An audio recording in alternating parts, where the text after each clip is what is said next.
mo maintindihan kung ba't ikaw ang napapagtripan ng halik ng kamalasan. Hinapang mong marahan ang hagdanan para lamang makilatan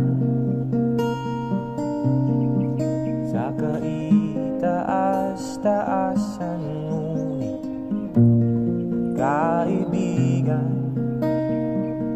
huwag kang magpapasinda.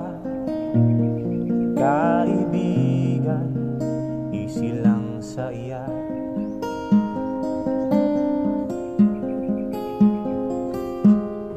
Dahil wala ring mangyayari, tayo'y walang mapapala.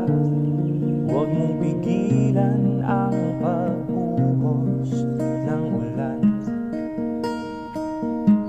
May panahon para maging hari, may panahon para magdapa. Dahil ang buhay natin ay sadyang ganyan.